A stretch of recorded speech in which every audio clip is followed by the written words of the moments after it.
Okay. Hello everyone. I'm Sneha, and I just wanted to share that the institute I'm working is in Norway, and Norway is a very northward country in Europe, and this is my institute, which is called Rosalind Center, which is actually called Sven Rosalind's house. The building's name is that, and since it is late summer, in the spring we had tulips. With this beautiful image, we'll start. We'll discuss how do we understand habitability. So the talk will be divided in these three sections. Firstly, what is required for habitability? So for that, first we need to ask ourselves whether or not are we alone in the universe. Does anybody know who said this for the first time? And there is this a very famous quote by a very famous science communicator. Quickly, if somebody can put it in chat box.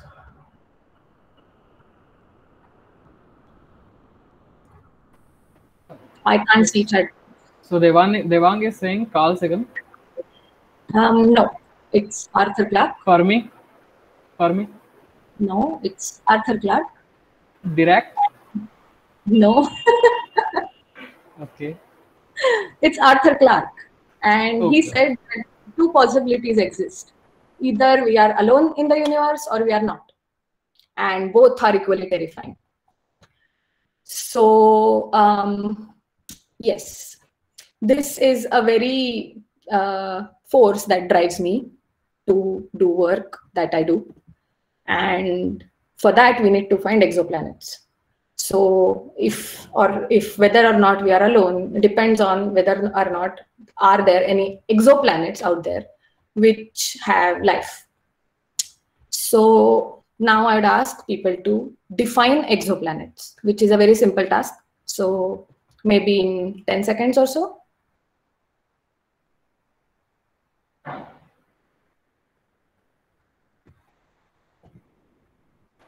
You guys can unmute and you can just say the definition of the exoplanet. That would save us some time. An object that meets the criteria of the planet but orbit outside the solar system and another star. Perfect. Thanks for that. Wikipedia defines exoplanet as planet outside the solar system. So that's exactly what this person said. I'm so sorry. I am not very comfortable with Google Meet and I cannot see people's names or faces while I'm presenting. I feel like I'm presenting to a blank screen, like my screen, basically. So I'm just going to do with this system that you just pop up and maybe you can introduce yourself with just the name and then answer so that I can address you. So yes. So we know what exoplanet is now, and the exoplanet needs to revolve around a star in order to have life, because there can be objects which are big enough to be qualified as planets, but if they are not around any stars, one or many stars, they will not have any source of energy for the life. So then those are basically the basic criteria would be a host star to have some energy for the life. So now we are to the star. We are come to the star, and the star spawns this kind of flares or coronal mass ejections or like filaments or many kind of active phenomena towards the planet that we are talking about. So these are solar flares observed by SDO. We'll talk about these things in a little moment. And since it spawns these active phenomena, the planet evolves to have space weather. So the space weather is one of the most beautiful phenomena which I had luck to see, and I watched this auroral dance in a very north part of Norway. But this is not the only way the space weather affects or has effect on the life on Earth. So these storms or solar winds, when they hit the Earth, they can fry the satellites. So in order to understand if how these activities are going to bother us, we need to understand the star-planet interaction. So this is a very standard image to explain star-planet interaction. And there can be numerous phenomena occurring on the star, which will affect the planet, which will govern the life. But we are lucky enough to be on Earth, which is having an appropriate amount of magnetic field, because if it is too much, it will affect us. But it is having appropriate amount of magnetic field, which is mitigating all these effects which are coming from the star. So there is this bow shock, which will stop all the charged particles coming from the sun, and it will just drive them away from the surface of the Earth, so that the life can sustain. Now, the star-planet interaction is basically the source of life, and it governs the possibility of the atmosphere and habitability. So now we can talk about habitability. So there is, this is also a standard image that explains the habitability. So if we were too close to the sun, it's too hot. And if we are far away, it's too cold. So the zone where the water can sustain in liquid state is the habitable zone. It's a very, very basic definition. And for us, as of now, the habitable zone is basically the Earth is in the middle of the habitable zone, and Mars also is inside the habitable zone. Eventually, as the sun will pass on in its life, it will evolve and become a red giant. At that time, it will engulf the first two terrestrial planets, which is Mercury and Venus. And then Earth will be in this too hot zone, so that Earth won't be habitable at that time. And then that's why we are looking out for the planets where we can maybe in future go and habitate, because Earth is not going to be habitable for like all the time. Obviously, given that the life on Earth sustains that amount of time, because it's several billion years from now, but why not to think about it? So now we have established the problem statement, but we have concluded that all these phenomena are basically dependent on the stellar activity. So the host star, how active it is, how it behaves with its astrospheres. So basically, to define heliosphere, the astrosphere of sun, it would be theoretically from the center of the sun till around 120 AU, which is far beyond the Kuiper belt. So all the planets and asteroid belts and the gas giants, and then there is this Kuiper belt. And after that, almost equal amount of distance is passed. Till then, the effect of sun sustains. So that whole sphere around the sun with 120 AU radius is called heliosphere. So the solar activity affects all that volume. Similarly, the stellar activity like of other stars will affect the astrospheres of those respective stars, and that will govern the possibility of habitable zones around those stars. So we need to study stellar activity in order to understand habitability. So we have completed the first module. Now, how do we understand stellar activity? We need to observe stars to understand the stellar activity. Otherwise, so the question is, how do we observe the sun and the other stars? Now you guys need to tell me if you know what these observatories are. Some of them are on ground, some of them are inside India. A couple of them, this is a rocket. So this is a very famous one. I think people will name this one. And this seems to be in the space. So you can unmute yourself and tell me if you can like identify any observatories. Just a request, can you please hide this meet.google.com is sharing a screen tab. Oh. Can you see my screen now? Yes. Okay. I couldn't. Yes, it's not there. Okay. Now it's good. Hello. So, hi. Hi. Devang? Hello. You can say. Devang, you are not audible. Yeah, sorry. Hello, my name is Digang. I just wanted to talk about the rocket. I think it is the Park rocket which sent out the Parker probe. Yes, that's correct. Yes, that's Parker Solar Probe. The one on the bottom, Yeah. is that the Kodaikanal? Yes, this is Kodaikanal Observatory, correct. One more is in India. Can you guys recognize one more solar observatory which is in India? I will point it out. This one is in India. Observatories that is written on that TMT, is that? No, that is a old observatory decommissioned now, but this is not in India. This one's in India. It is called Udaipur Solar Observatory, and I will give you the names. So this is European Solar Telescope. This is Solar Dynamic Observatory, which is in space and which is a very, very useful tool for all solar physicists.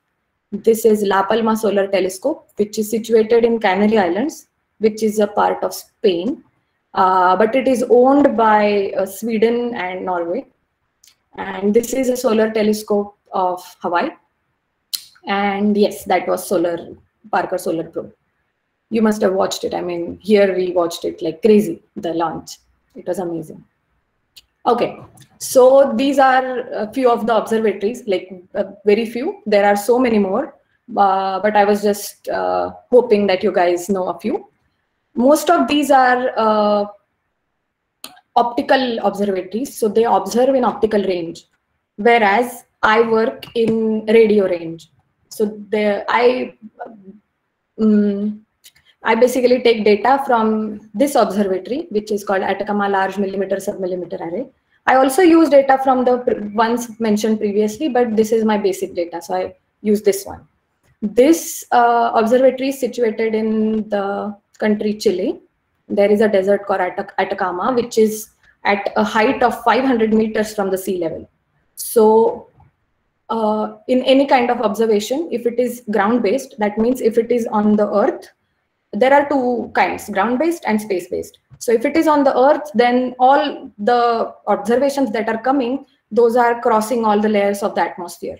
So there is a lot of scattering and a lot of noise phenomena coming inside the actual observation. So for that, we need, I mean, for that, one of the solution is to put the observatory on top of some height, or to put it near water, like there is this Hawaii observatory or Udaipur observatory, so that the water absorbs so that it stabilizes the noise basically. So now this observatory is at 500 meters, so the atmospheric contributions are little reduced, and the way radio observations are made are significantly different from the way optical observations are made. So in optical observations, there are snapshots. It's like catching a photo with higher resolution and more specific focus and so on and so forth. But in radio, it's like there are these huge antennas. So this one antenna has like all these, there are only 3 shown in the image, but like one antenna has a radius of 12 meters here. And there are 48 of these antennas. And then there are several other antennas which have 7 meters radius. So it is an array. And I'm sure you guys must have learned about Fourier transforms. So these arrays observe the data, the signal in Fourier space. So now we have dots of, let's say, points of observation in at the position of these arrays in Fourier space. And if we transform it to the frequency and intensity or wavelength versus intensity space, then we get actual observational data. So it's a very different way of observing in comparison to the optical one, which we are usually, it's easy to imagine the optical observation.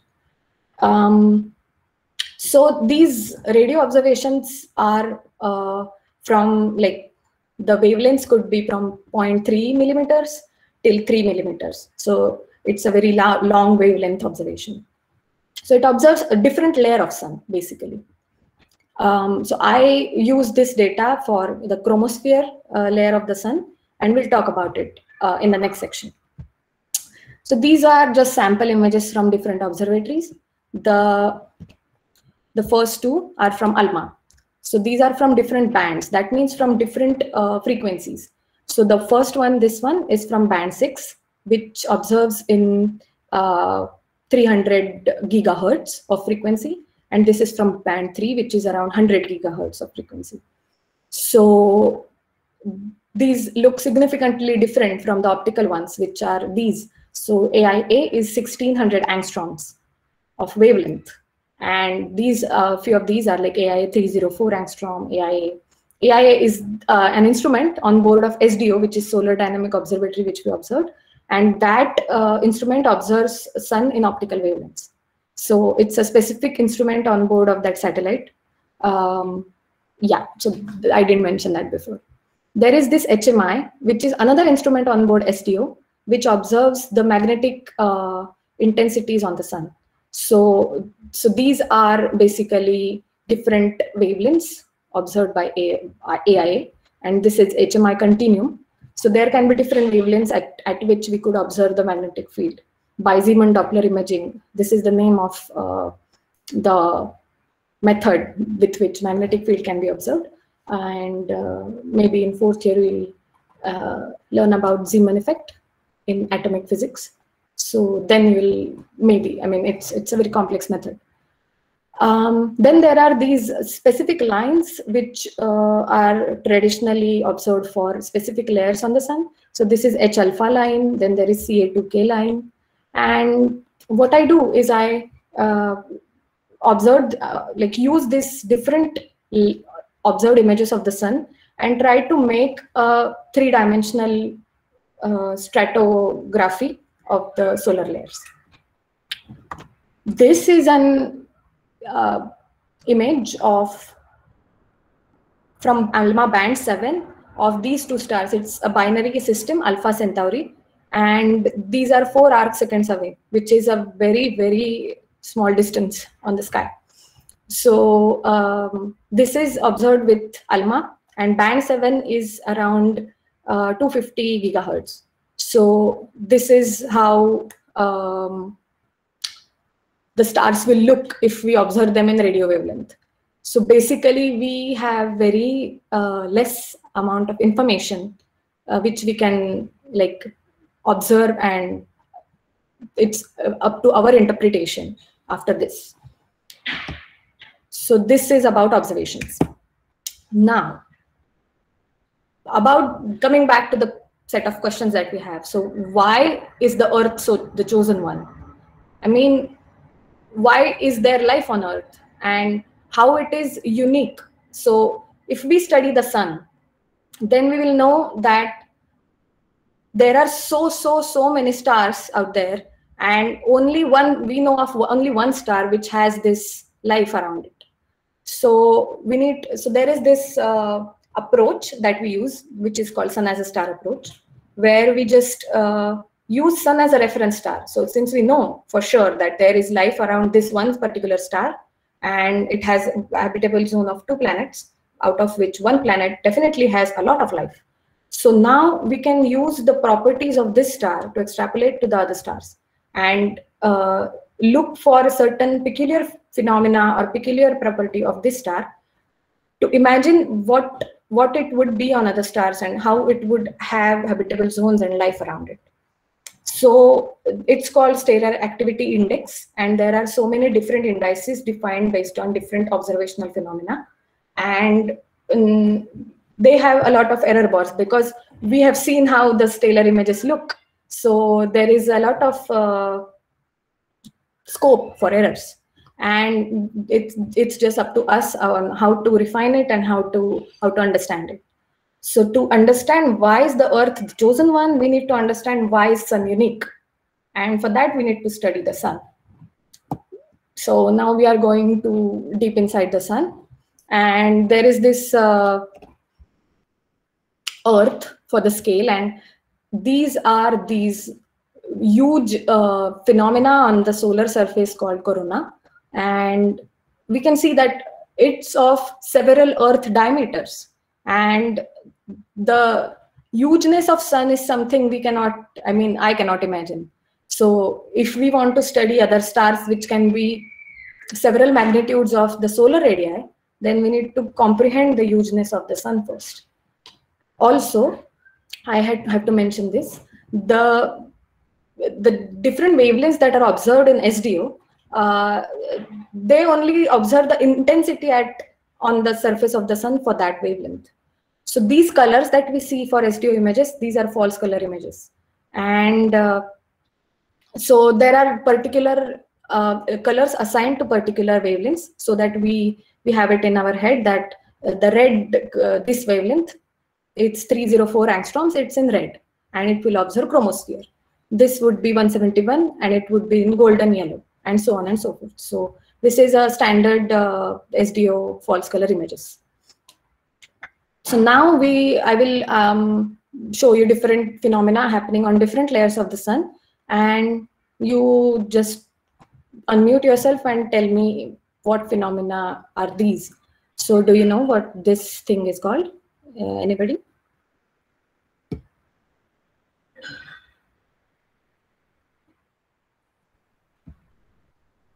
It's a flare. Close, but no, it's not a flare.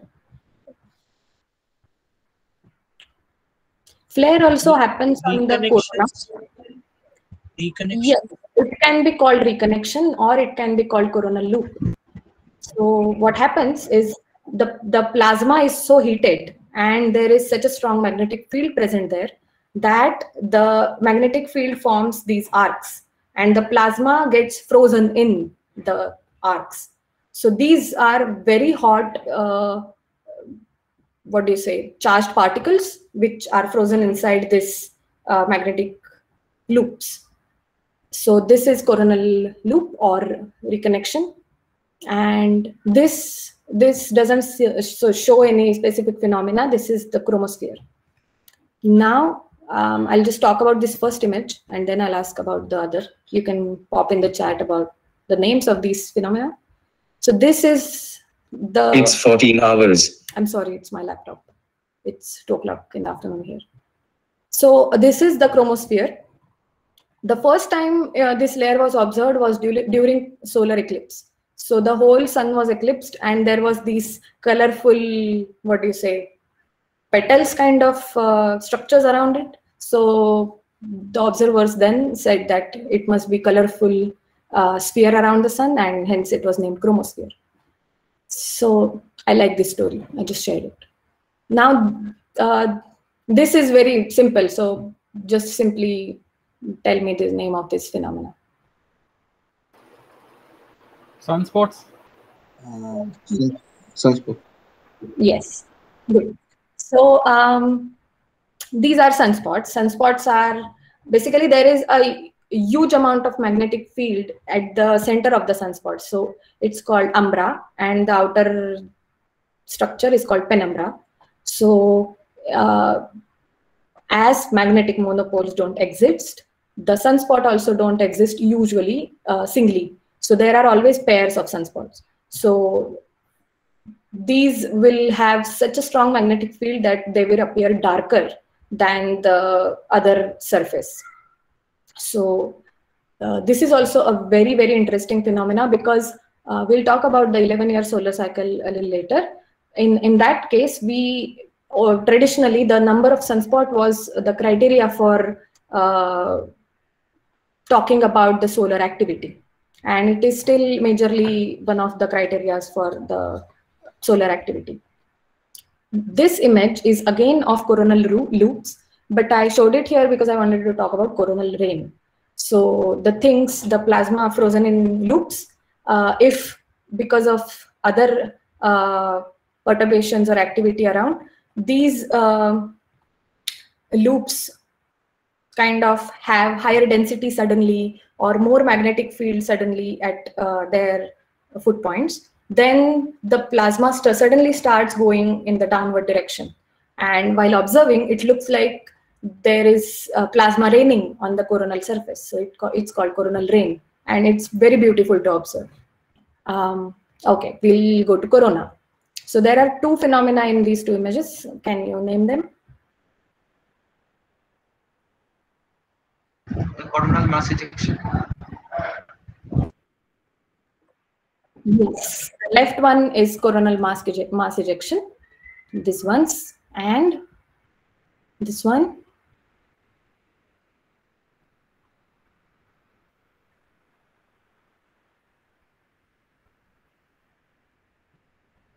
I'll tell. This is called coronal hole. So in the less active or quiet period of solar cycle, these kind of dark patches on the coronal surface appear, and that is a very peculiar thing about corona. Coronal mass ejection is again, it can lead to reconnection. So if there is this, what do you say, loop kind of structure, and suddenly these foot points come together, and then this whatever was up is not connected to this surface or the foot points of the loop, then it is thrown away basically because of the reconnection of the magnetic field. And then a huge blob of plasma, hot plasma, is thrown away, which is just ejected with higher speed and with shocks and waves and a lot of different phenomena occurring at the same time. And this is basically coronal mass ejection, and it has such a high speed that sometimes it reaches Earth. And like obviously solar wind and solar irradiation and solar storms reach Earth all the time. But if something like this flares or coronal mass ejections, which are coronal phenomena, which come to Earth, then we can here, thankfully, see aurorae. And if it is really strong, then it affects the radio communication systems or the satellite systems, and sometimes fries the satellites, and then it becomes difficult. So we'll just see this composite image of 3 wavelengths. So there are 3 different colors here. We can not see them distinctively, but this shows us the overall coronal evolution over 1 or 2 days. So this sun is rotating, and that's what we are going to talk about. Yeah, but first, what is this called? Somebody named something in the beginning with this name.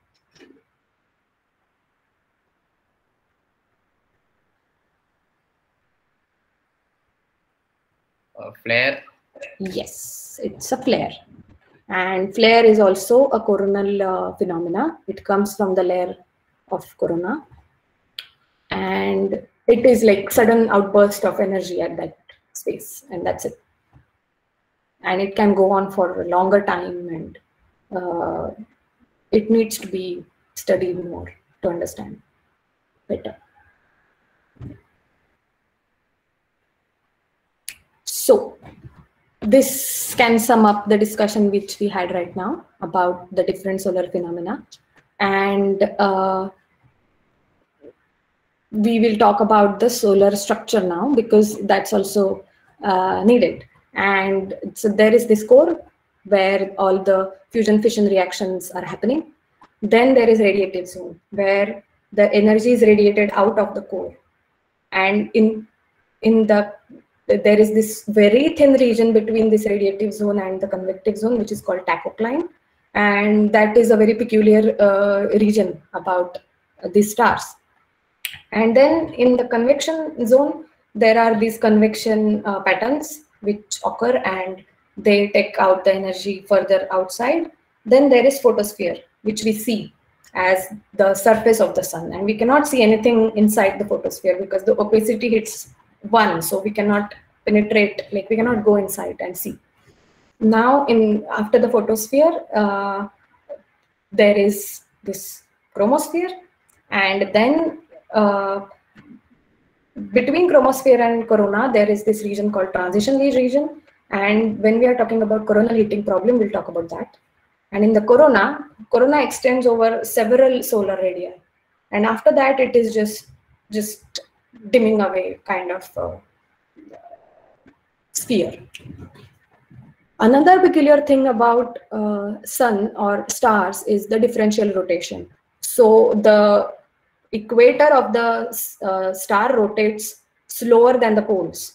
So it rotates very differently, because we cannot imagine it as Earth is a solid thing. I mean, it is fluid in the core, but as it rotates fully. It is not rotating differently in different layers, different like altitudes. So this is one of the very basic reasons of all the phenomena that are happening on the sun. So if we imagine the Earth's magnetic field, it is majorly bipolar. So it will just have all the bipolar features. Whereas if we imagine this thing with differential rotation, then all these fields are twisted. And in addition to differential rotation, since there is a heated charged plasma, these twisted magnetic fields even get more twisted. And we have something very complicated as solar magnetic field because of all this phenomena. There is this dynamo in the core of all the magnetic bodies. So in the sun, it's in the core, in the earth, it's in the core. And the dynamo sustains the whole magnetic field globally on that object, so on the sun or the earth. So there is this question that why doesn't it die off? So if there is nothing, what is driving it? So if there is nothing driving it, then it should die off eventually, but it doesn't. And that is a very big question in the solar community. So this is the 11-year cycle that I was talking about.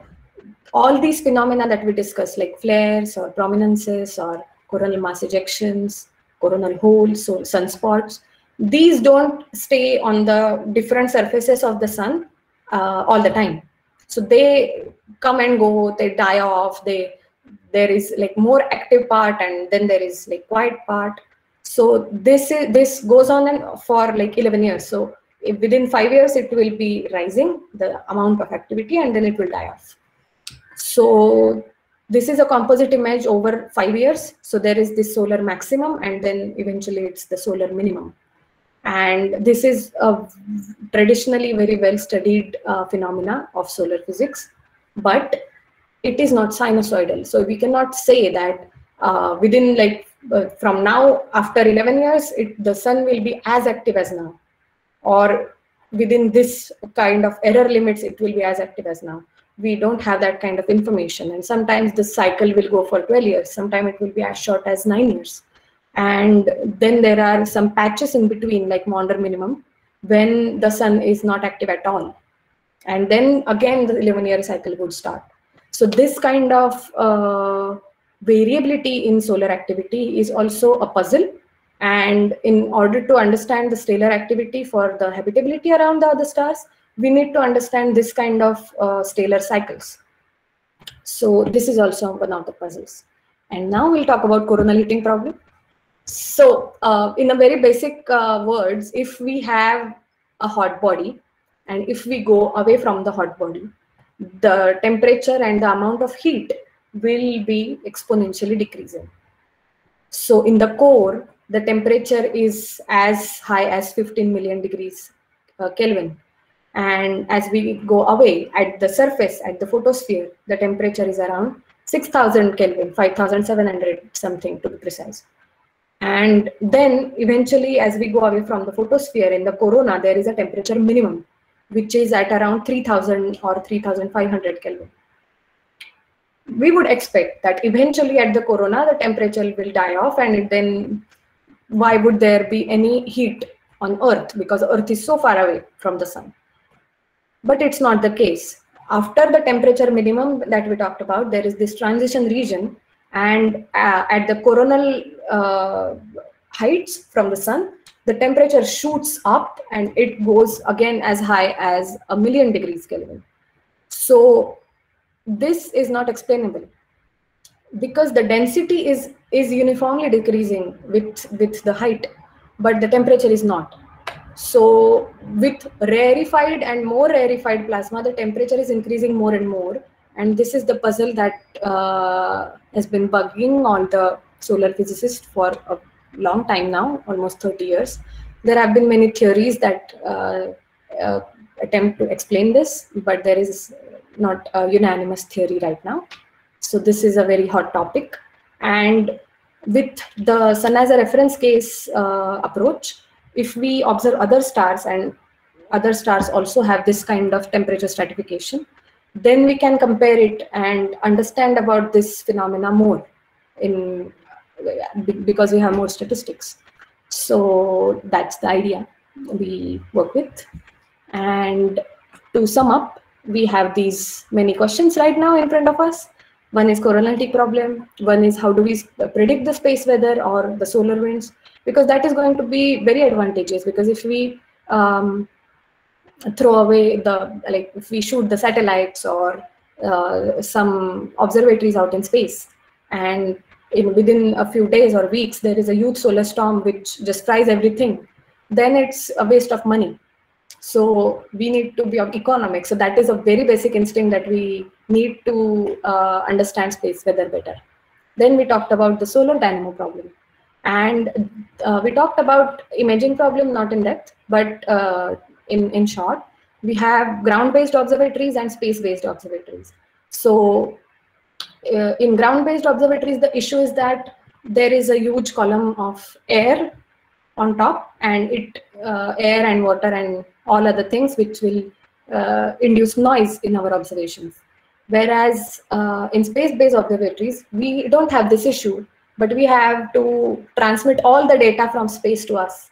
And in that process, the signal gets infliction of noise during the transmission.